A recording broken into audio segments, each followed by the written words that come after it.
कर्नाटका की जनता, आप अपने प्रदेश को हमारे हवाले कर दो, इनको छोड़ दो, हमारे हवाले करो, मोदी जी के हवाले करो। तो मेरे मन में ये बात आई कि पिछले 3.5 सालों के लिए किसके हवाले था? क्या बीजेपी के हवाले नहीं था? क्या इनकी सरकार नहीं है? और परिस्थितियां क्या है? आज महंगाई इतनी हो गई है, आपको गैस सिलेंडर 1200 रुपए में मिल रहा है, दाल नहीं खरीद पाते, अन्न नहीं खरीद पाते, बच्चों की स्कूल की फीस महंगी है, जहां देखो वहां जीएसटी है। छोटे छोटे जो मेरे दुकानदार भाई बहन हैं क्या करते हैं? हर चीज पे पहले तो नोटबंदी आई, उसके बाद जीएसटी। महंगाई इतनी बढ़ चुकी है कि आप गुजारा नहीं कर पा रहे हैं। एमएलए के बच्चे पकड़े जाते हैं, उनके घर में 8-8 करोड़ कैश पड़ी है, उन पे कोई कार्रवाई नहीं होती। उसके बजाय उनके पिताजी एक परेड निकालते हैं ये कहने के लिए कि तुम हमें छू नहीं सकते। हम भ्रष्टाचार सिर्फ करेंगे नहीं, खुल के करेंगे, सिर्फ लूटेंगे नहीं, खुल के लूटेंगे, तुम कुछ नहीं कर सकते।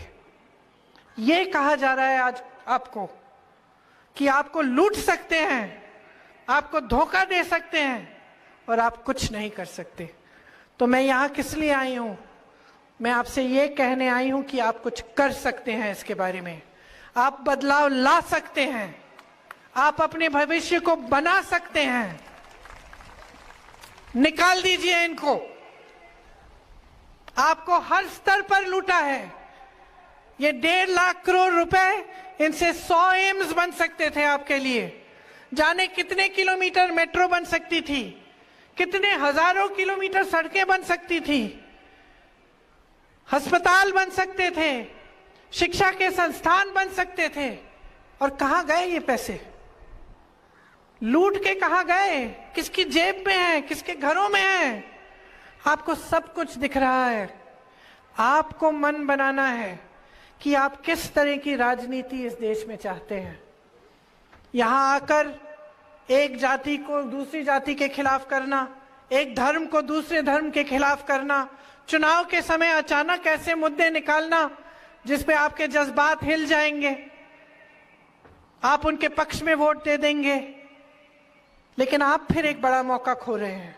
अगर आप इनकी बातों में पड़ेंगे और आप ऐसे नेताओं को बार बार आगे बढ़ाएंगे जो आपके मुद्दों की बात ना करें और सिर्फ फिजूल के मुद्दे उठाते रहें, तो नुकसान आप ही का होगा। आज आपके मुद्दे, जैसे मैंने कहा, क्या है? महंगाई का बहुत मुद्दा है।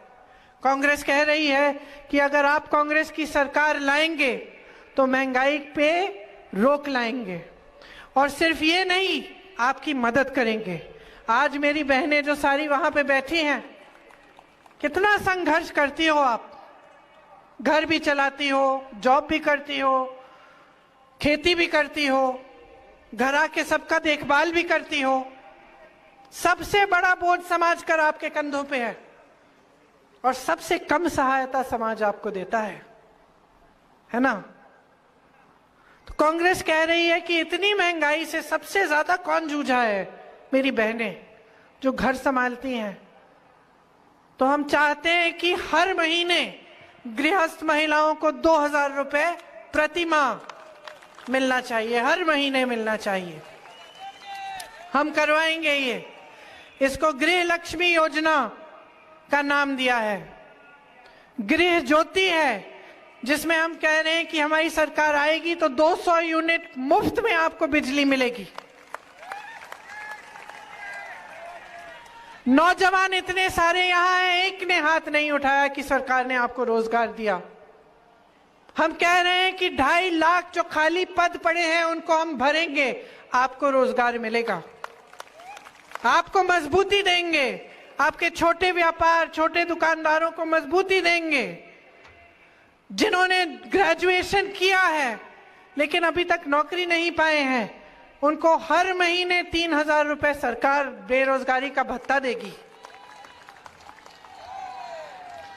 जिनका डिप्लोमा है उनको 1500 रुपए प्रति माह मिलेगा, ताकि आप भी आस्ते आस्ते अपने पैरों पे खड़े हो पाए और आप पे ये ना बीते कि आप शिक्षित हैं, आपके पास रोजगार नहीं है और बिल्कुल गुजारा नहीं कर पा रहे हैं। देखो, नौजवान का आत्मविश्वास रोजगार से जुड़ा होता है। जब वो कुछ करके आता है, घर में कुछ कमा के लाता है, तब उसे अपने आप पे गर्व होता है। जब ऐसे ही भटकता है, चाहे कितनी भी शिक्षा कर ली हो, नौकरी नहीं मिल पा रही है, तो खुद को बुरा लगता है और उसमें तुम्हारा कोई दोष ही नहीं है। दोष सरकार का है जो आपके लिए मौके नहीं बना रही है, क्योंकि सरकार का यही काम होता है। सरकार का काम आपको एक दूसरे से लड़ाने का काम नहीं है, आपकी तरक्की का काम है। और इसी तरह से आपने जब नंदिनी बनाई, जो आपके कर्नाटका की एक कोऑपरेटिव है, आपकी मेहनत से बनी है और इतनी अच्छी है, अच्छी तरह से चल रही है। कांग्रेस की जब सरकार थी तो खूब दूध इकट्ठा होता था इसके द्वारा और किसानों को 5 रुपए प्रति लीटर मिलता था दूध के लिए। तो इतना दूध इकट्ठा होता था कि स्कूलों में भी हम बच्चों को दूध दे सकते थे। अब आप देखिए कि भाजपा की सरकार कैसी साजिश कर रही है। ये चाहते हैं कि नंदिनी अच्छी है, फूल रही है, फल रही है। अब चाहते हैं कि गुजरात से अमूल का कोऑपरेटिव आए और इसको हड़प ले। तो क्या कर रहे हैं? नकली शॉर्टेज पैदा कर रहे हैं। कहने लगे हैं कि दूध इकट्ठा नहीं हो रहा है। अरे भाई, जब 3 साल पहले इतना दूध इकट्ठा हो रहा था कि स्कूल के बच्चों को मुफ्त दे पा रहे थे, तो अब कैसे गायब हो गया? क्योंकि आप करवा रहे हैं, और करवा इसलिए रहे हैं क्योंकि चाहते हैं कि गुजरात का कोऑपरेटिव आए और आपकी नंदिनी को हड़प ले। ये है इस सरकार की नीयत। और सिर्फ यहां नहीं, हर स्तर पर लूट, जहां जहां इनको दिखता है कि कुछ अच्छा हो रहा है, उसमें लालच भर जाती है इनमें और उसमें से अपने लिए कुछ निकालने की कोशिश होती है। लेकिन सरकार का काम है आपको देना, आपसे लेना नहीं। ये जो संपत्ति लूटी जा रही है, ये आपकी है। जो सरकार सिर्फ बड़े बड़े उद्योगपतियों का फायदा देख रही है, पीएसयूज को उन्हें दे दिए, तमाम जो लोन है उनके लिए मुफ्त होता है, उनसे कुछ नहीं लेते, उनसे नहीं मांगते वापस। वो फूल रहे हैं, फल रहे हैं। एक अडानी की कमाई 1600 करोड़ रुपए एक दिन में, और भारत के एक किसान की कमाई 27 रुपए एक दिन में। और भारत की जितनी भी संपत्ति है, सारी बड़े बड़े उद्योगपतियों को दे दी है। तो जब सरकार की नीयत यह होती है, लूट, लालच, सत्ता, तो यही होता है। और इसे ठीक करने के लिए जनता को खड़ा होना पड़ेगा। जिन नौजवानों को रोजगार नहीं मिला है, अपना हक मांगो। जिन महिलाओं को कुछ नहीं मिलता, महंगाई से तरस रही हैं, अपना हक मांगो। जिनको लड़ाया जा रहा है एक दूसरे से, जाग जाओ। इस लड़ाई झगड़े से सिर्फ उन्हीं का फायदा हो रहा है, तुम्हारा नहीं हो रहा है। चाहे तुम हिंदू हो, मुसलमान हो, सिख हो, ईसाई हो, कुछ भी, फायदा सिर्फ उन्हें हो रहा है। और जितना इनकी बातों में आप पढ़ते चले जाएंगे, उतना नुकसान इस प्रदेश का, इस देश का होते चले जाएगा। आज आप महंगाई से जूझ रहे हैं, आपकी सहायता के लिए कुछ नहीं है। शेर देखने के लिए प्रधानमंत्री कर्नाटका आ जाते हैं, लेकिन आपकी समस्याओं को सुनने के लिए नहीं आते। चुनाव के समय आ जाते हैं, लेकिन जब इनकी सरकार चल रही है तो लूट को होने देते हैं। लूट से कोई परहेज नहीं है। और जब देखो आपका ध्यान इधर उधर भटकाना, अपने ध्यान को मत भटकने दो। तुम इस कर्नाटका की धरती के बेटे हो, इस कर्नाटका के धरती की बेटियां हो, शिक्षित हो, सक्षम हो, आत्मविश्वास है आप में, पूरे देश को गर्व है आप पे। खड़े हो जाओ, जागरूक हो जाओ।